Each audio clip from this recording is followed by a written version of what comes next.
this meeting to order of the Sacramento Metropolitan Air Quality Management District on February 25th, 2021 at 9:02 a.m. If the clerk could please call the roll so we can establish a quorum. Director Aquino? Here. Director Daniels? Here. Director Desmond? Here. Director Frost? Here. Director Guerra? Here. Director Harris? Here. Director Kennedy? Here. Director Laloe? Here. Director Natoli? Is absent. Director Papineau? Here. Director Cerna? Is absent. Director Singh Allen? Absent. Director Terry? Here. Director Vang? Here. We have quorum.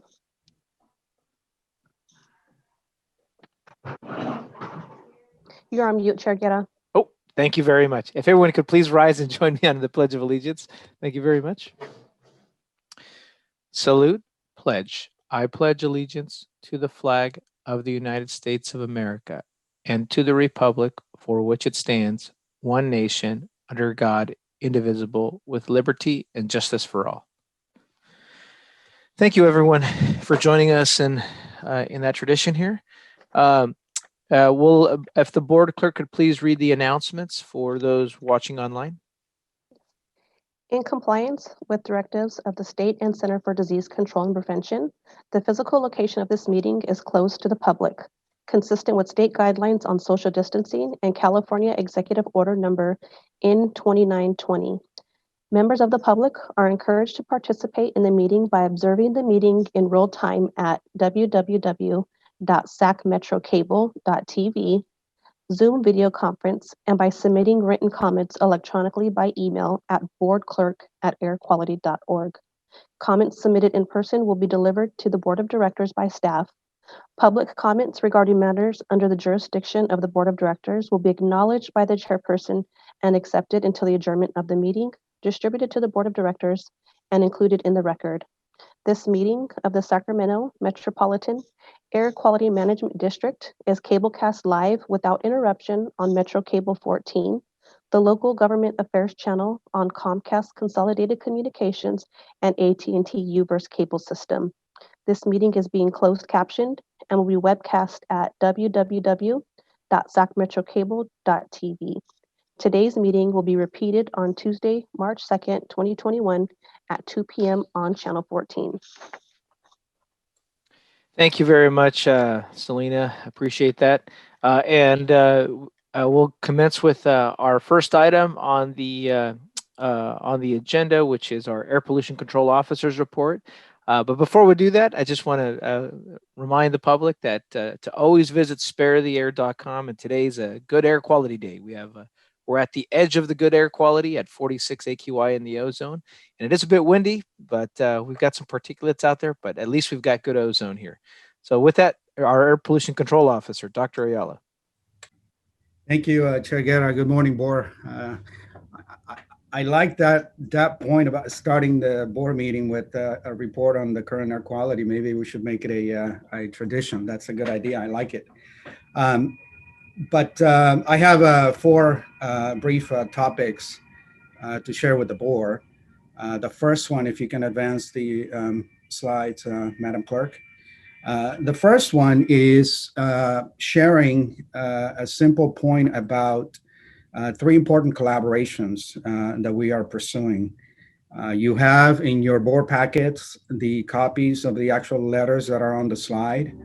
But as you know, because transportation emissions are the largest source of air and climate pollution, not only in our district, but throughout California and the US, getting to electrification and zero emission vehicles in our transportation sector is critically important.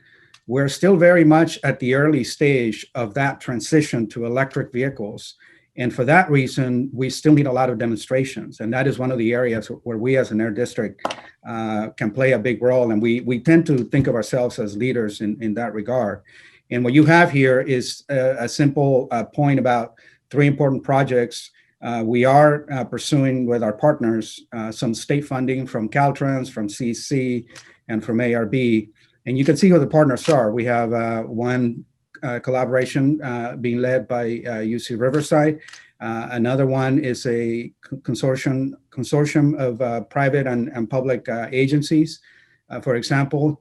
And the third one is this concept of an inland port, which is, how to more efficiently move goods that come through the ports throughout California. All of them are targeting getting funding so that we can deploy zero emission vehicles, both battery electric trucks as well as fuel cell electric trucks. And we're also targeting getting funding for some infrastructure. So again, if we are successful, we will be seeing in our region emerging technologies like some of these trucks that are coming onto the marketplace. We will see more and more infrastructure, which obviously is needed to support the transition. So keep your fingers crossed for us, and obviously we will keep you up to date in terms of if we are successful competing for some of these state funding. Next slide, please. The next one, staying on the theme of collaboration, is I simply just wanted to point out a couple important initiatives that we as an air district are also supporting. These are probably well known to most of you, to many of you. The first one is what our friends over at SACOG are naming Green Means Go, which is really putting our region on the path to meet the GHG reduction goals that the state has set for us. And as you have heard, for Green Means Go to be able to put us on that path to meet the 19% reduction in GHG emissions from transportation, we need funding. And we are going to be working with our friends over at SACOG and provide our support, our voice, and our perspective in terms of why developing infill and reducing VMT is also beneficial for clean air and carbon reductions. And the second one is, again, simply a letter that we signed on to. You can see on the right, there are many partners, but really this is a request to the federal administration that they should be particularly mindful of public transit that has obviously taken a significant hit because of the pandemic. And, from our perspective, from a clean air and low carbon agency, we want to come back to a more normal way of going about our business, but we certainly don't want to do it in a very vehicle centric, one person in one car type of approach. We want to make sure that we can come back to some type of, sharing of vehicles, better mobility, et cetera. And public transit is going to be critical for that. Next slide, please. Switching gears here. Now we're going to talk a little about wildfires. You may recall that we've reported to the board that in 2019, Assemblymember McCarty authored legislation, AB 661, that called for the Sacramento Air District to develop a coordinated response plan to respond to wildfire smoke emergencies in our district. And that project is well underway. One of the things that we have to do is we're expected to go back to the legislature by the beginning of next year and report on what we've been able to accomplish. But one of the elements that we are about to embark on is a survey of all of our businesses in the air district jurisdiction in the county to try to get information in terms of the various responses that businesses on their own have been able to implement when they get impacted, as we often do from wildfires that happen around us. Again, this is simply to get a snapshot of how businesses are dealing with the issue, and hopefully we can begin to distill some of the best practices and put it into our report that we need to take back to the legislature. So our ask for you, as you can see, we're going to be working with our partners, not only public health at the county, but also Breathe California, who's going to be administering the survey. So our ask is that you get the word out.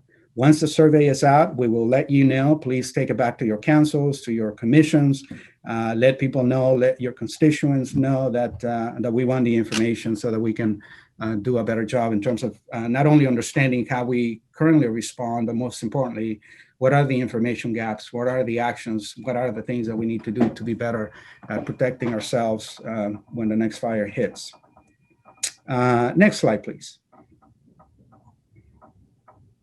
And my last point is something that just happened recently, and I'm going to let Chair Guerra and Director Lolui share their perspective if they wish. But we just had a very successful event, a groundbreaking of what we're calling a mobility hub in Del Paso Heights. And as you can see, a mobility hub is essentially a location that will include a number of important zero emission technology developments. It'll have actual zero emission vehicles for car sharing, infrastructure. We're going to set up some of our very successful programs like community car sharing there. It'll essentially be a really good addition for just basic beautification of the community, a community that definitely needs the attention. I love this concept because it's cutting edge. No other place in the U.S. or the world, for that matter, has actually, constructed and developed a mobility hub.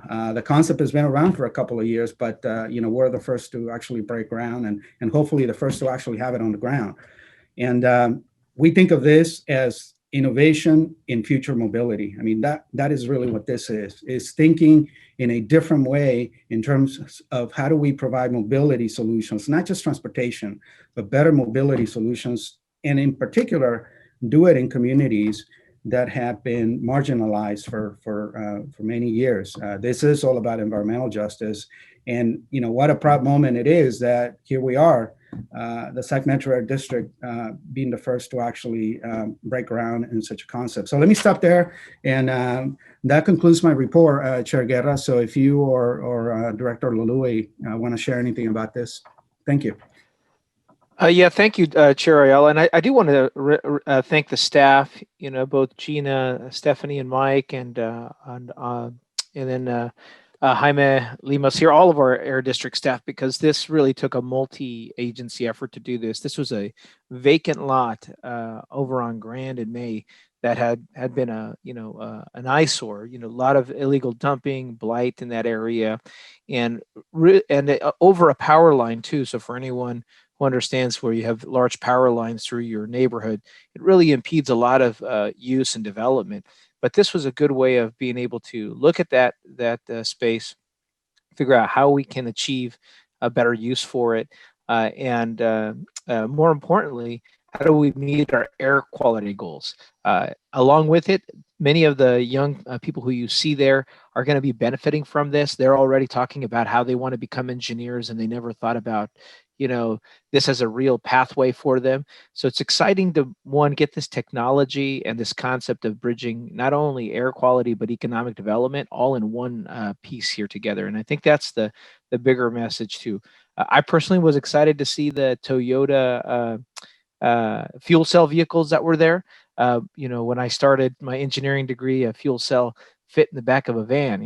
Now it's in a little Toyota, so which is pretty exciting to see. But also they'll have a shuttle bus program that's an electric shuttle bus program for seniors, and also for some of the students who are involved in the construction programs to be able to get to their construction work sites too. So multi-point there, but bigger is just, it gave a lot of pride to everybody. So let me kick that over to, speaking of community pride, Councilmember Lolui, to see if he has any comments on this. Well, I think it's a great project. As Councilmember Guerra alluded to, this was a piece of a parcel that we had absolutely no use for it. We couldn't build houses on it, recreation, or even commercial. And to bring something like this to Del Paso Heights, I think it's a great beginning on what the possibilities can be. I know the community is very excited, especially since it's so concentrating on youth as well. So a great project, and looking forward to see a lot more of this in every community, and especially in underserved communities. So it's a new start and a new chapter for communities like Del Paso Heights. So Very excited, and I'll drive by it actually every day since we did the grand opening, the groundbreaking celebration, and it's exciting. It's active. You don't see any trash on the street, and so we kill two birds with one stone. Clean air, clean street, and of course the involvement of the youth. So thank you very much. Yes, thank you. We had the brother to the brother there that was there also working with the community. So appreciate that. Any other questions from board members? I don't see any hands raised here. Anyone on the phone from our board? And if not, I don't see anyone punching up. I want to thank you, Dr. Ayala, for that air pollution control officer's report. And we'll continue on with our business here of the day, the consent calendar. Madam Clerk? The next item on the agenda is the consent calendar. Item number 1, January 28th, 2021, Board of Director meeting minutes. Item number 2, contracts with Avail Services, Inc. and PHE, Inc., DBA Phil Hoput Electric for electric vehicle supply equipment services. Great. I'll entertain a motion from the board here. I'll move adoption of the consent calendar. Second. Perfect. And I think I heard, I saw Mr. Daniels there lipping his second there or not, but okay, well, it's been moved and seconded there by Board Member Aquino and seconded by Board Member Harris. Madam Clerk, do we have any members of the public signed up to speak on this item? No, we do not. If not, then I'll ask if there are any questions from the board here. Bring it back to the board. Seeing no questions from the board, Madam Clerk, if you could please call the roll. Director Aquino, Aye. Director Daniels, Aye. Director Desmond, Aye. Director Frost, Aye. Director Guerra, Aye. Director Harris, Aye. Director Kennedy, Aye. Director Laloe, Aye. Director Natoli is absent, Director Papineau, Aye. Director Cerna, absent, Director Singh Allen, absent, Director Terry, Aye. Director Vang. Yes. This item passes. Great. Thank you very much, Madam Clerk. We have one item in our public hearings that we have to conduct. Madam Clerk? The next item, public hearing, item number 3, 2019 report on the Air Toxics Hotspots Information and Assessment Act. And I have Michelle Joe from our Station Resources Division on the line to give a presentation. Good morning, Michelle. Thanks for joining us here today. Good morning, Chair Garrett and directors of the board. Can everyone hear me? Yes. Yes, we can hear you. Okay. Sorry, give me 1 second. Okay. So my name is Michelle Joe from the Station Resources Division, and I'll be presenting an overview of our air toxics program and the 2019 Air Toxics Hotspots annual report for the board to file and receive.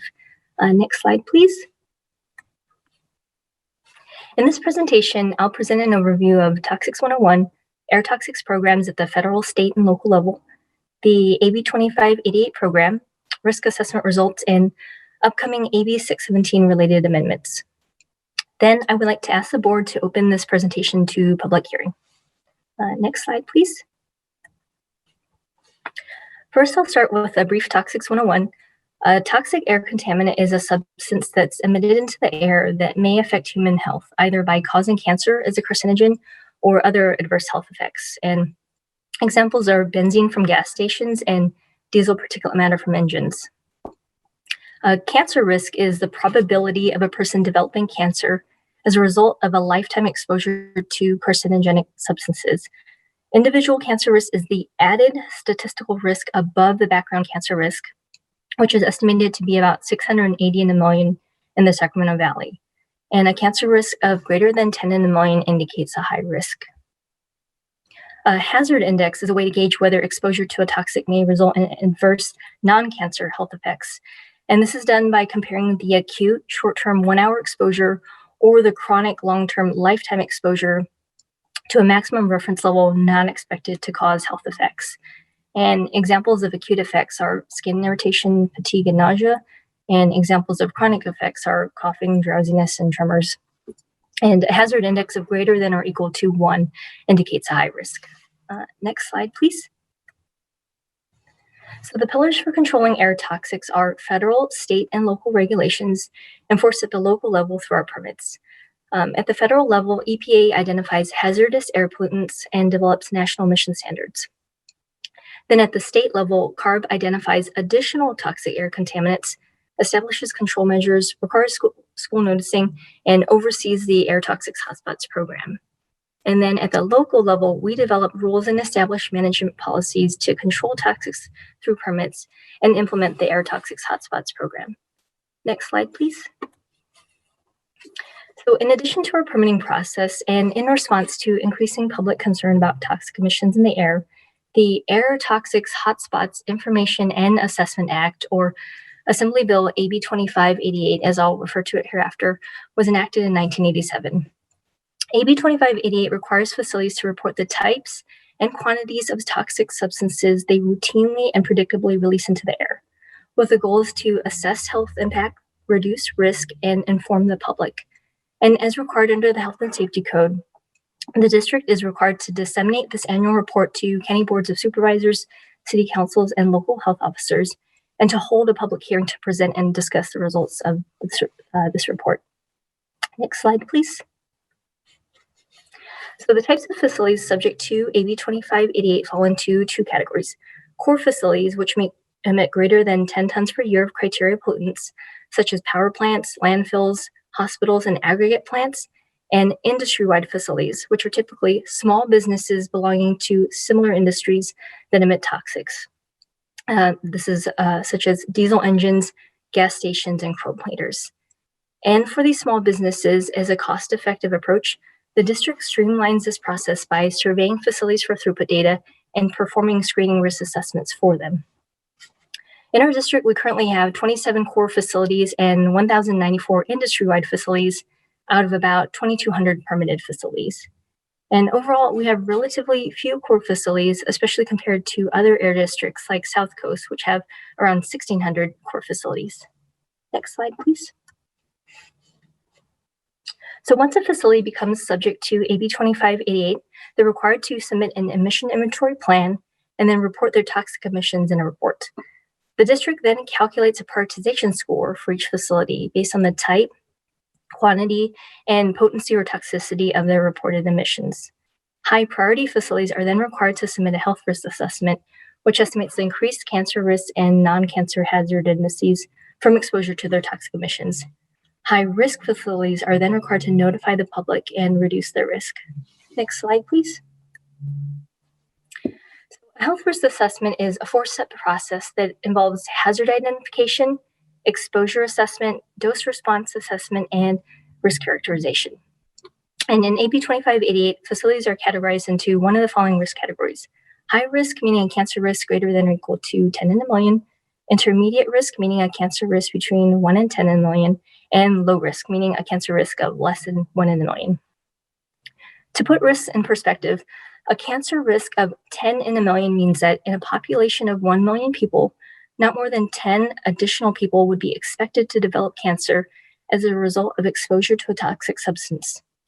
Risk assessments are conservative estimates based on assumptions that tend to overestimate rather than underestimate risk, such as assuming a person is outdoors in the same location and continuously being exposed to a toxic substance for 30 years.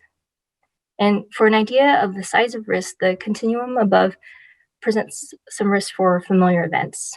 And health risk assessments evaluate the range of risks from the less serious, such as coughs and headaches, to the more serious, such as birth defects and cancer. Next slide, please. In 2015, the guidelines used to perform risk assessments under AB 2588 were updated to explicitly consider infants and children, as required by the Children's Environmental Health Protection Act of 1999, and to reflect studies that have shown that early life exposures to toxics contribute to an increased risk of developing cancer compared to exposures later in adulthood. And although the effects of these changes will vary depending on the facility and the receptor, Overall, they were expected to increase previously calculated cancer risk by 1.5 to 2 times. Next slide, please. So prompted by these 2015 updates, we adopted revised prioritization and risk assessment guidelines and reassessed our existing core facilities by requesting updated inventories and calculating prioritization scores. Those facilities that ranked as high priority were required to perform a risk assessment under the updated guidelines. Next slide, please. The risks from these high priority facilities were all determined to be less than the high risk level of 10 in a million cancer risk, with intermediate risk facilities required to submit an admission inventory update every 4 years, and low risk facilities exempt from reporting. Additionally, we review the criteria emissions inventory annually for facilities emitting greater than 10 tons per year of criteria pollutants to determine if new facilities are subject to the program, or if previously exempt low-risk facilities may again be subject if certain reinstatement criteria are met. Next slide, please. So for the industry-wide category of diesel-fired engines, we reviewed 758 facilities, which included agricultural, prime power, and emergency standby engines. Cancer risk is driven by the toxic diesel particulate matter from engine exhaust. And all facilities were below the 10 in a million high-risk threshold, except for 4 facilities which were currently in the process of considering site-specific factors to further refine their risk. Next slide, please. For the industry-wide category of gas stations, we reviewed 333 retail facilities. Cancer risk here is driven by the toxic benzene and gasoline vapors, and all facilities were below the 10 in a million high-risk threshold. Next slide, please. Finally, for the industry-wide category of chrome platers, we reviewed 3 facilities as part of the permitting process. Cancer risk is driven by the toxic hexavalent chromium from the chroming process, and all facilities were below that 10 in a million high-risk threshold. Next slide, please. So since the passage of AB 2588, additional efforts have been made to address toxics. In January 2020, the regulation for the reporting of criteria air pollutants and toxic air contaminants, or CTR, became effective to support the mandates of AB 617 and AB 197. The CTR seeks to improve upon existing criteria and toxics emission inventories to meet the community protection, public right to know, and comprehensive needs of these mandates. Then in November 2020, the Emission Inventory Criterion Guidelines, or EICG, was amended to harmonize with the reporting requirements of the CTR. When these new requirements take effect in 2022, they'll greatly expand emission reporting requirements and provide additional public access to air quality information. However, although the district supports these overall goals, no state funding is being provided for this new mandate. Not only will it significantly increase district workload, it will impact all permitted facilities with additional costs to track and report, learning curves for those that haven't reported previously, and possible increases in permit fees to recoup district resources. Next slide, please. Overall, based on the combined efforts of AB 2588 and state regulations such as air toxic control measures, which reduce perchloroethylene from dry cleaners and hexavalent chromium from chrome platers, the truck and bus regulation, which reduced diesel particulate matter from retrofitting and replacing diesel engines, the gasoline reformulation program, which reduced benzene and 1,3-butadiene from gasoline, and the Toxic Air Contaminant Identification Control Program, which established the Scientific Review Panel, the collective ambient cancer risk from the 7 most significant risk contributors in California declined from 3,000 in a million in 1990 to 730 in a million in 2012. And in the Sacramento Valley, the ambient cancer risk declined from 2,830 in a million in 1990 to 680 in a million in 2014. Statewide and locally, this is a 76% reduction in cancer risk and shows that the collective implementation of all these programs have resulted in drastic reductions in exposure to toxics, despite increases in population and the number of vehicles. Next slide, please. Finally, in reflecting on AB 2588's past, this program was established more than 30 years ago and became the foundation for many other air toxics programs in California. It also provided the necessary mechanism for public notification and risk reduction when toxic exposures from facilities could cause elevated health risks. Then ongoing, which are the key activities from this past year of updating core facility inventories, prioritization scores, and risk assessments, and screening risks from diesel engine and gas stations. And then its future, which are the key activities for the next year of continuing the district's ongoing efforts to regulate and reduce toxic air emissions, identifying new core and industry-wide facilities, and incorporating the AB 617 CTR and EICG amendments, which will further expand on AB 2588's efforts for community protection, emission reduction, and improving data transparency and accessibility for all. Next slide, please.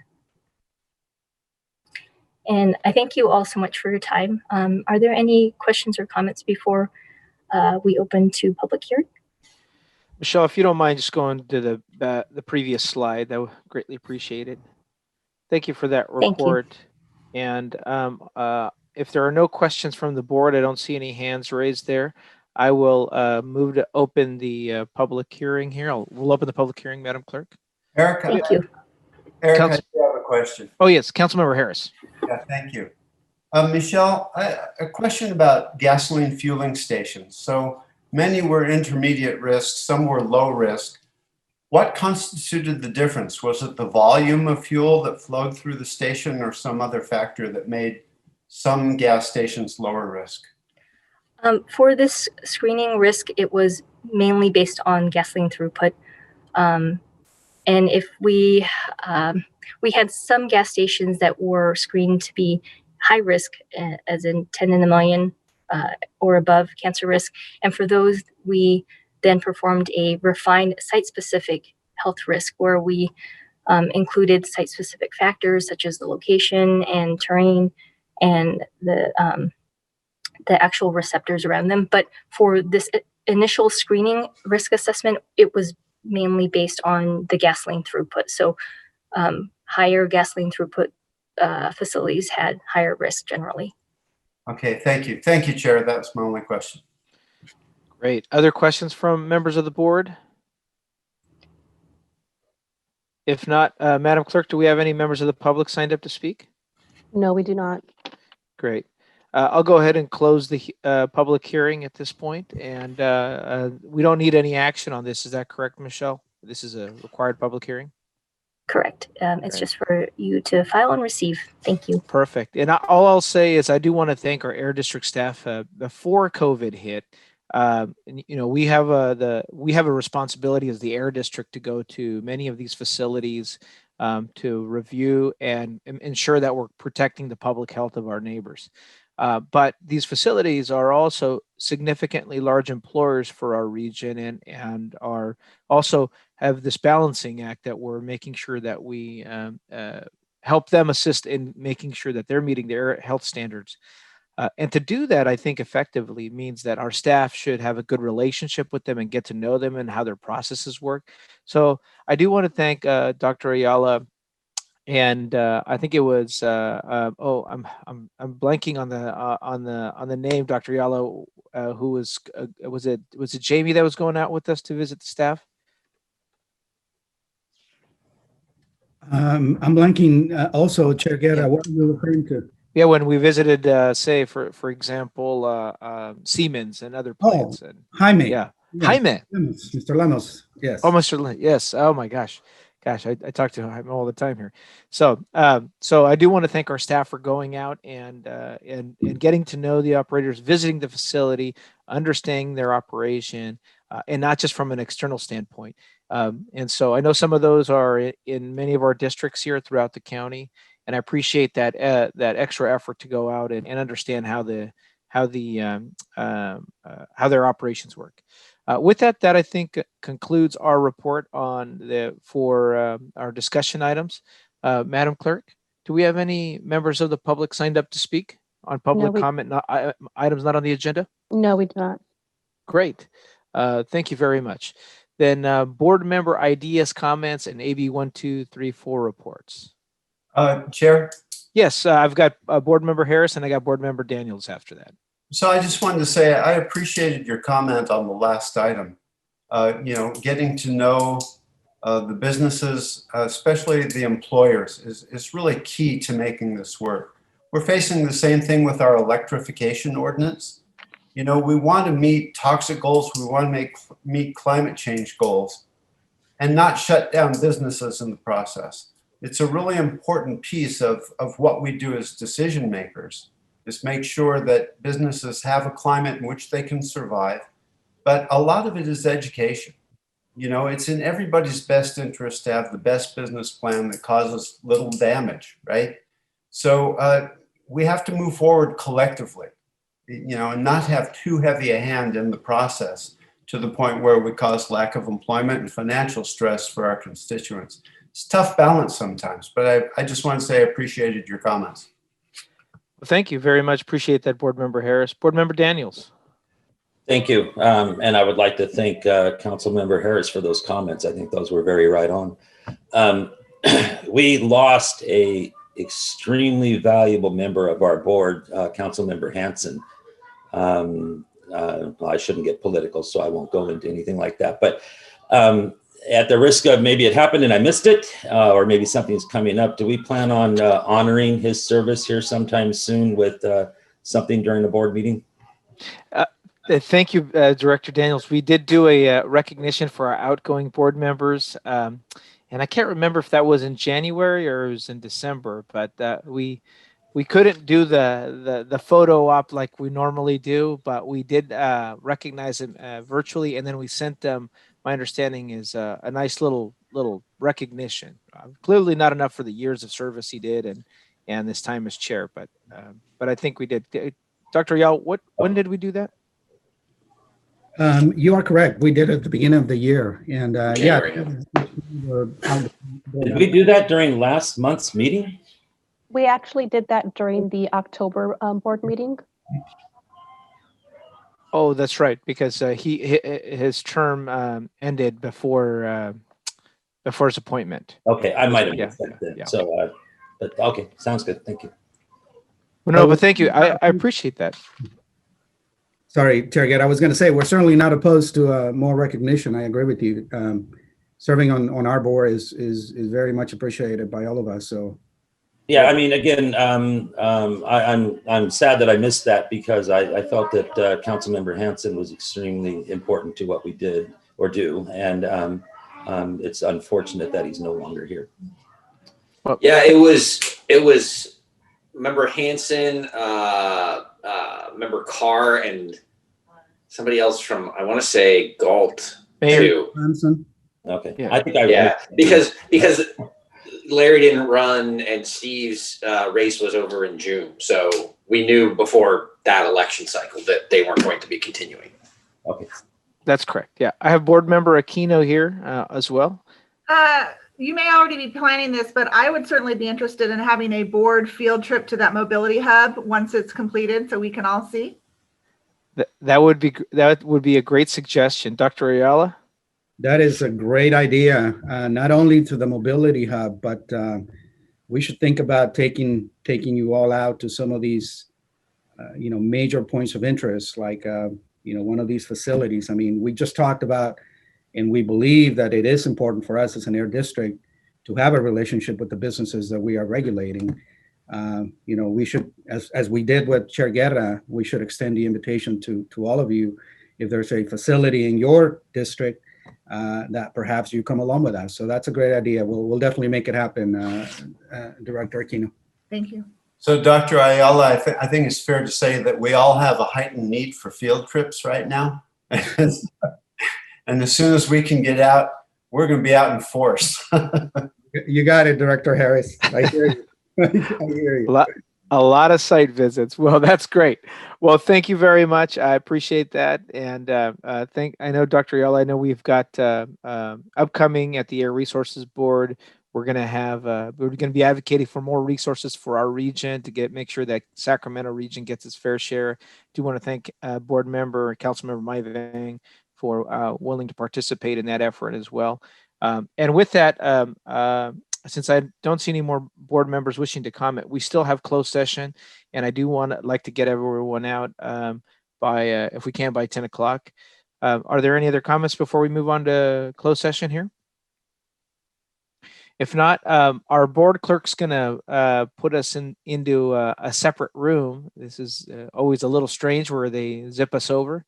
Kind of Yeah. reminds me of the Matrix when you choose the green pill or the blue pill. But so hold on here. That's Councilmember Laloe, yes. Thank you. I just want to ask, and I want to make sure that this is the right forum and the right board. As you know, the cannabis industry is a new multi-billion-dollar industry, and it's definitely has shown its face in our city. Doing some research on this, I found out that a cannabis plant produces VOC, which is a volatile organic compound called terpenes. When this is mixed with nitrogen oxide, it actually creates nausea, fatigue, and liver damage. I know that when we think about green and clean air, the conversation is always towards gasoline and green energy.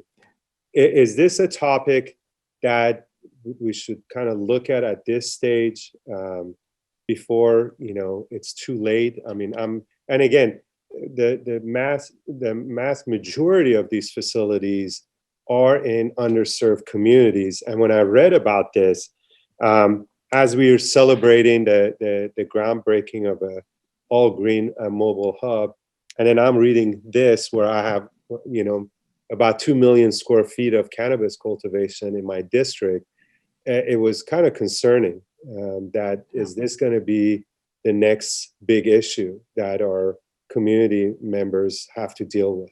So I just wanted to put that out there, and please forgive me if this is the wrong committee, and I guess I can use not having the political experience as an excuse. So not at all. Not at all. Well, not at all. What I'll do is I'll ask our staff to follow up with you on this. This was a major topic of discussion. I think it was about 4 years ago, and then it continued on about where our regulatory authority was. And I also was one of the advocates to ensure that we had the ability to use whatever authority this air district has to regulate those issues. And so it's obviously much more than the time allotted for us to hear today. But what I'll ask, and it's not agendized, but I will ask is if our staff can follow up with you to let you know kind of where our authority, how far it goes, where it extends, and then where the gaps are in our both federal and state authority to regulate the industry. I would greatly appreciate, as I said, when I read that it affects the ozone layer severely and possibility of causing liver damage.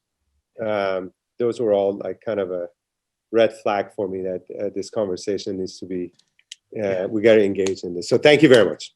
Yeah, no, it was definitely a conversation about green we had 4 years ago. So different type, but well, with that, Madam Clerk, could you send us over to the yes. the Zoom room, I guess? Yes, I'll send you guys all over right now. Great. And then for members of the public, we'll be right back. After closed session, the board clerk and the air pollution control officer and I will be back to close out the meeting and report out anything from closed session. So thank you, Madam Clerk. We're back. We're calling this meeting back to order from closed session at 10:02 a.m. on February 25th.